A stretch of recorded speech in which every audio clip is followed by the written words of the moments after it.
station working for you. This is breaking news from RTV6. Now at 11, 2 girls missing, found dead. And in the spotlight tonight, this image. A man police say was seen on the Delphi historic trails around the time Abby Williams and Libby German were in the area. This case is still a situation with many unknowns. We have team coverage in Delphi tonight. My co-anchor Jason Fechner leads our coverage with new information tonight. Jason? Good evening, Erica. Good evening, everyone. Yes, a day of questions, few answers answered so far here. The two major developments, of course, that we have been following here, and you touched on them briefly. Those two bodies found yesterday were indeed the missing girls, Libby German and Abby Williams. Then tonight, police released that picture that you saw there a short time ago. Someone that they say was on the trails Monday afternoon at some point. They want to talk with that person to find out what he might know or what have seen or anything more. The FBI joined police and other agencies all day at the scene where the girls' bodies were found yesterday. Investigators today say the bodies were actually found roughly 50 feet away from Deer Creek on private property. Sources tell Call 6 investigates that footprints led search crews out into the woods where the bodies were found. Canine teams had been called in, but those search crews had found the bodies ahead of time there. The girls had disappeared after going for a walk on Monday. Investigators haven't said how they died. So many people had searched for them. Then the discovery of the bodies and a positive ID today. Back-to-back heartbreak for this community and the girls' families again when they got the news. I think they were in pretty much belief that it was their children. But when you hear it from an official, it's still a little it hits home twice, I guess is the way I would put it. The community right now continues to reel in the wake of this devastating and heartbreaking tragedy out here. RTV6's Liz Adiola continues our team coverage. Liz, you have spent a lot of time here now over the past 2 days, spending time at that memorial last night. Friends and families with these girls dealing with a lot of heartbreak right now. Yeah, that's right, Jason. Just devastated. I tracked down a young woman who spent summers with Abigail Williams four-wheeling. She described the 13-year-old as daring, adventurous, kind, and just the most sweetest girl will be missed. Abigail was Anna's only child, so that was her world. A part of her heart, walking outside along with 14-year-old Liberty German along the Monon High Bridge just outside of Delphi Monday afternoon. I just picture scenarios in my head. I question everything. Especially who on earth would target children in such a populated area. Hagen Jacobs says she grew close to Abigail Williams because they spent summers together in the outdoors, four-wheeling and bonding. So sweet. She had the best personality. She was seriously so fearless and loving. She loved, she had to warm up to you at first, but she was so kind. Hagen recalling happier times, like the white-knuckle ride she once took where Abby had control of the wheel. And every time I get on a four-wheeler, that's who I'm going to think about, is Abigail, and how scared I was that day, but how happy she was. That was just a few summers ago. Now those memories are tinged with something so sinister, it keeps her up at night. I can't sleep knowing that there's someone just walking the streets, knowing what they did, and it's not even bothering them. And it destroyed someone's whole world. Tonight, family, friends, and loved ones, they're just pleading that anyone who knows anything, if they recognize that man in the picture that we've been sending out to folks, if anybody knows anything about this case, just come forward and talk to police. RTV6's Liz Adiola working for you tonight. Liz, thank you so much for that. To that end, police are asking that if anyone was out there near Deer Creek on those trails on Monday, especially if they took any pictures of anything, cars that were out there, please send them into police as they continue to look for clues in this case right now. Also today, the sheriff said that the community does not need to be concerned right now. They need to remain vigilant about who they're watching out for, and if they see anything suspicious, obviously contact police. State police, though, say that there is a killer out there. Someone is responsible for this, and they're searching for that person right now. Of course, this is a small community here in Delphi, just northeast of Lafayette by about 20 miles or so. Roughly 3,000 people live here, but it's not just the families and friends of those girls that are coping with this tragedy right now. It's also the officers involved, the officers that have been helping the family and friends through all this as they continue to search for that killer tonight. We spoke with the former Metro Police Chief Troy Riggs about the pressure on a small-town police force right now to try to solve such a heinous crime. Remember the families of these two fallen young people, but also remember those officers and detectives. They're not going to have time to mourn until they have the killer in jail, and it's going to be a tough human toll on them as well. It's a difficult situation anytime you're dealing with the death, especially the death of two young people. That police force dealing with a lot right now, as is this entire community. I spent some time over at Wallman's grocery store just down the street here and popped into the brick and mortar pub, had a burger there with a lot of neighbors this evening as well. When they got that picture in of the person that police are looking to speak with right now, all of them on their cell phones immediately sharing that picture, holding it up around each other, everyone taking a good look at that. This community was focused on finding those girls when those search teams initially went out on Monday and again on Tuesday.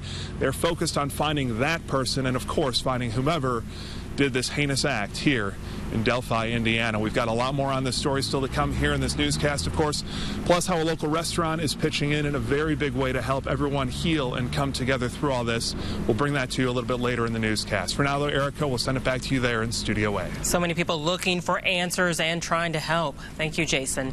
And we know there's no exact science to keeping kids safe, but please have a few tips for parenting in the new media age. The most effective thing you can do: open a line of communication. That means talking and listening to your kids. You need to familiarize yourself with the current trends in social media. That might mean you have to do some of your own research online to learn about what kids are using to secretly communicate amongst themselves. Open that communication with your child. Make sure you're communicating with the parents of the children that your child is with, and keep a constant eye on what they're doing and where they're going. That topic very relevant tonight for this case out of Bloomington. 4 men, all in custody, accused of molesting a 13-year-old girl they met on a social media app. RTV6's Melissa Mahadeo looking into that app for us tonight. Erica, the app is called Whisper, which is essentially an app that allows you to express yourself through memes.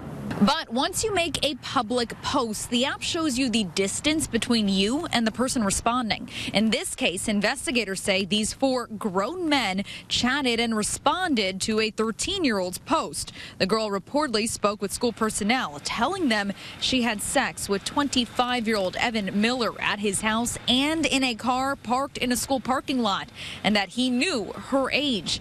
Investigators say she also said she had sex with 3 other men at their houses. Those men, 23-year-old Matthew Filipek, 23-year-old Thomas Snape, and 21-year-old George W.R. Piercy. Tonight, I spoke with the sheriff, and he's warning parents stay vigilant about what apps your kids use. There's no fair rules when it comes to a parent monitoring a child. This nonsense of you're invading their privacy or anything, that's absurd when we have tragedies like have happened around here recently.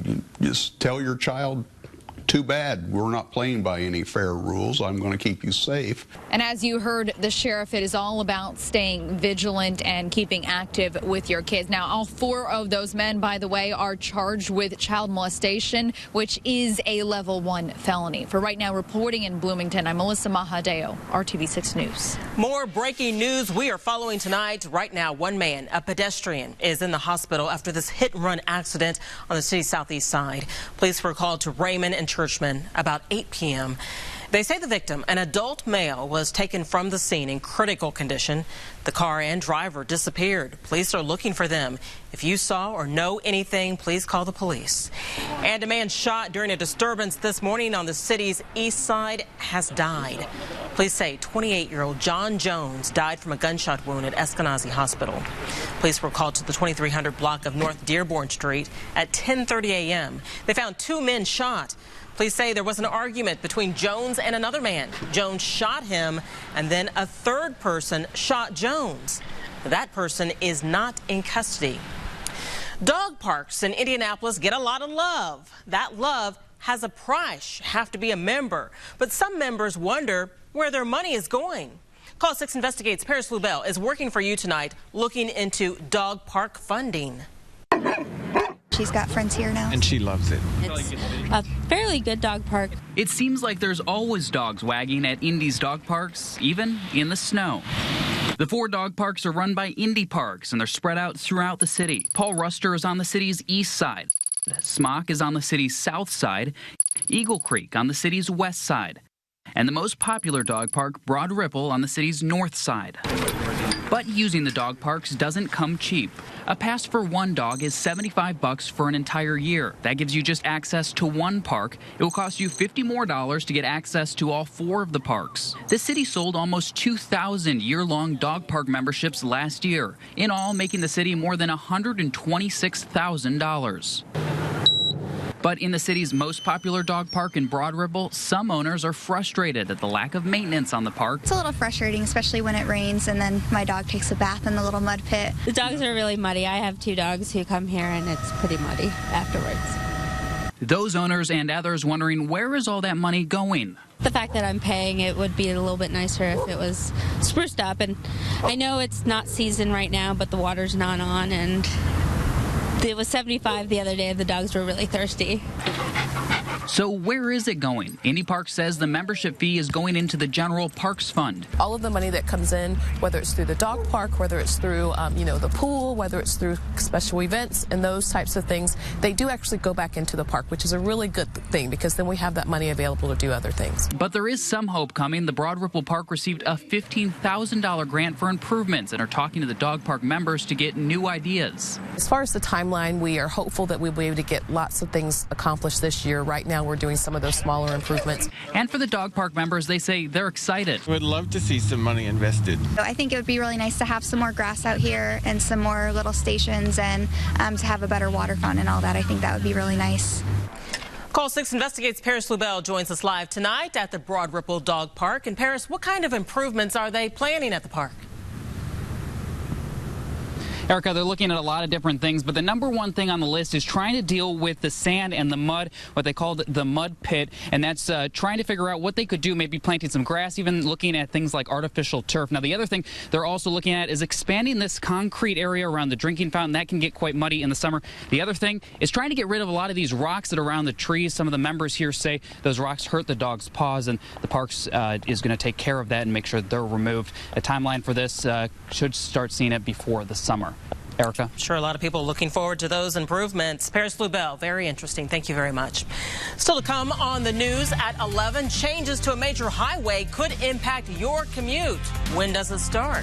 And it's called The Jungle, a longtime homeless camp in downtown Indy on the brink of a forced evacuation. RTV6's Chance Walser brings us that story next. The MVP at tonight's Butler game was the scoreboard operator as the Bulldogs hit triple digits. I'm Brad Brown at Hinkle Fieldhouse. We'll have some of the other big numbers from Butler's big win coming up in sports. I'm ready to focus on a big temperature swing. We'll talk about some other weekend changes and look at our rain chances for next week. From the only station working for you, this is RTV6 News at 11. And welcome back to the News at 11 here on RTV6. We are live in Delphi, Indiana, and we want to give you a shot of that picture once again from police. This is the man they are looking for right now. They say he was out on the trails here on Monday around the same time that 2 teens, Abby Williams, age 13, and Libby German, age 14, were killed out here. They would like to talk to more about that crime. We made it easy for you to share that right now on our social media streams. Much more on Good Morning Indiana with that as well. And a final quick note, the TNT Pizza King, a sign of community pride here. They donated all the pizzas to those search crews, selling pizzas tonight, raising proceeds for the family, a sign of how tight-knit this community is in the wake of this tragedy. For now, though, we'll send it back to you in the studio. What a nice thing to do. Thank you, Jason. CSX Ray Road is delivering disappointing news to occupants of a homeless encampment on the city's southeast side. This week, those occupants were given until the end of March to break down their tents and vacate the property. RTV6's Chance Walser has more tonight from those directly impacted by that evacuation order. It's a brisk and breezy day at the homeless camp known as The Jungle. These 2 totes right here, I'll make sure they stay full of food. Joe Mefford has been here for 2 years. His tent is here. His pet is here. You got a little kitty too? Yeah, I got a little cat. His life is here. Joe and dozens of others call The Jungle home. We are our own little community. We take care of each and every one of us. We all take care of each other out here. For years, homeless occupants have claimed this property, but CSX Railroad actually owns it, and they've just issued an evacuation order. Any activity near an active rail line is dangerous. CSX officials write, our aim is to continue coordinating efforts and transition people off the property in the spring. All I know is that we're getting pushed out of here again, like Davidson. And it has to do with the railroad again. We need you to leave the area. We need to clear the area. August 2013, Joe and close to 70 others were kicked out of an encampment near Washington and Davidson Street, again on CSX property. It didn't shock me. Homeless advocate Ed Calton brings food and clothes to the jungle every week. He calls this latest decision frustrating but not surprising, given the growing numbers of tents on the property.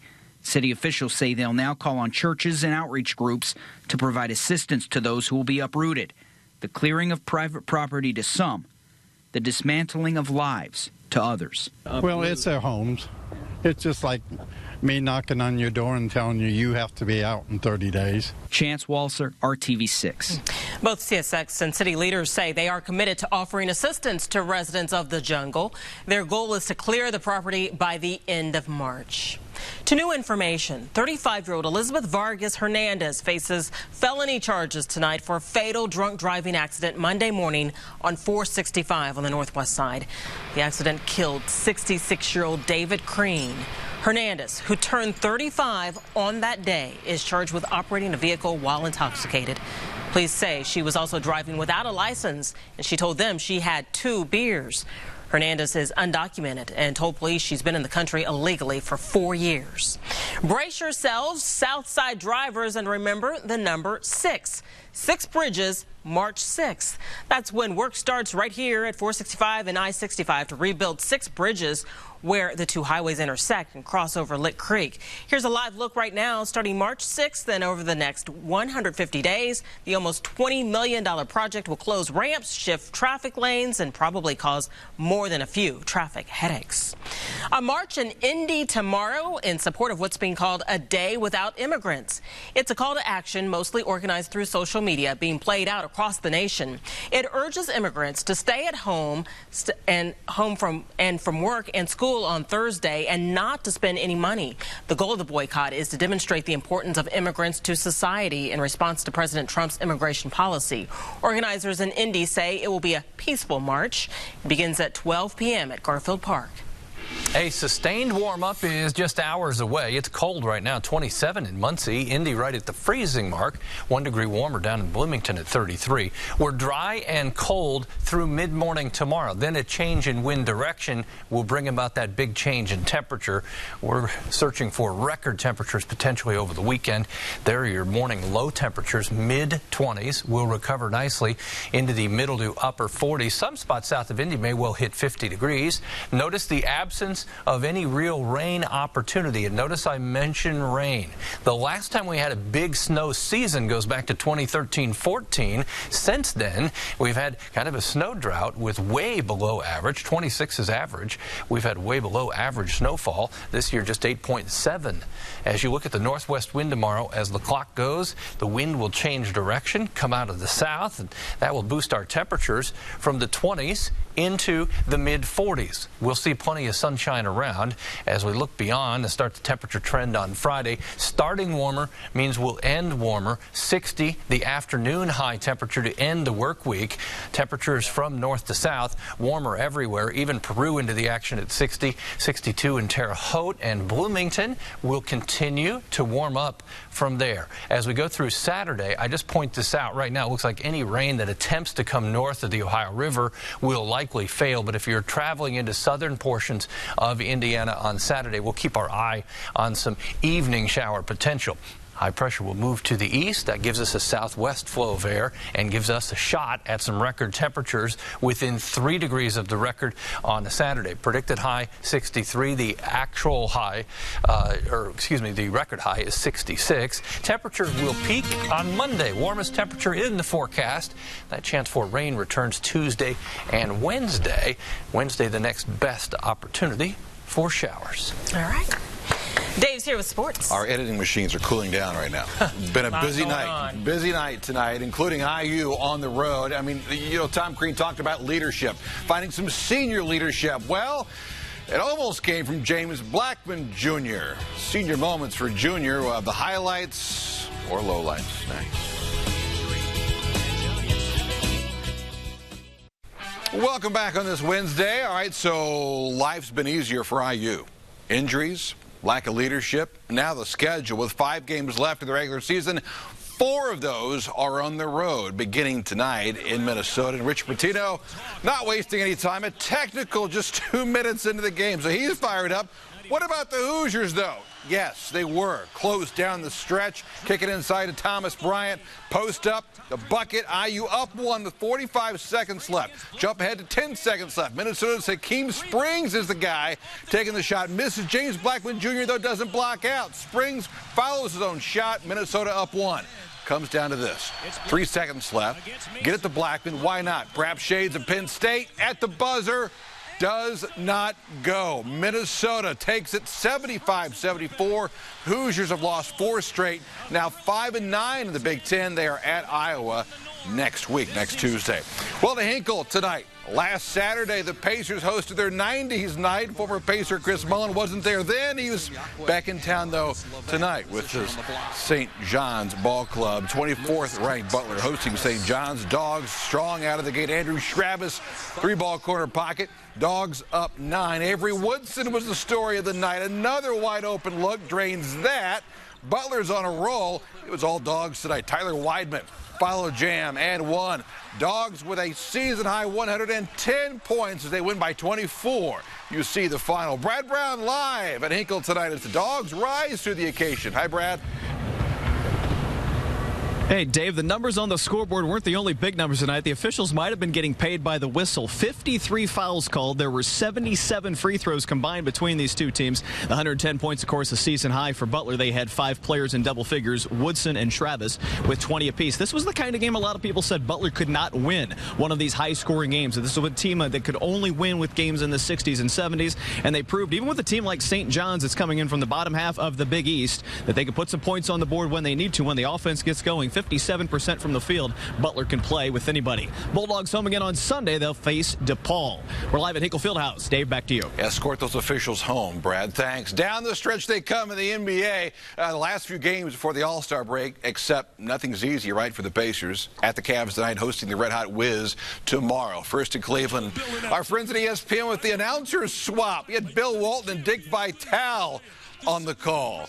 That's strange. Pacers got off to a really nice start. Miles Turner pick and roll. Jeff Teague finds him. PG was just 4 of 19 from the floor. That was one of the issues, and LeBron James was the other. Look at him just toying with the Pacers. He had a game high 31. Cavs win 113-104 as the Pacers have now dropped 5 straight. What happened to these guys? Hey, finally, first and foremost from high school hoop, hope you caught our Sports Extra spotlight at 6 tonight on Cathedral's James Franklin. The sophomore guard is averaging 10 points a game, all while battling seizures after suffering a stroke at birth. Doctors are planning surgery in the summer. Until then, Franklin is hoping to lead on the court. Become more of a stronger player and not get down on the seizures and just keep playing and be strong. What about life, real quick, don't you? Yes, you do. And, and that's the thing, too. It puts it in perspective. We're trying to put an orange basketball in a hoop, and here he is battling this every day. What a nice young man, too, and he is leading that team as sectionals come up here in a couple of weeks. He could be a junior all-star. Wow. In next year. So really that's how good he is, absolutely. We'll be right back. And the bus will come rolling in. Kids that have been hoping for 2-hour delays in school days, man, are they disappointed. Happy. They do not like me. Not been their year. Yeah, 45 will be the afternoon high temperature hopping off the bus. So winter coat to school, and it comes right off when you get home from school. Got it. All right. Thank you, Kevin. Thank you for making RTV6 your choice for news. GMI begins at 4:30. Good night.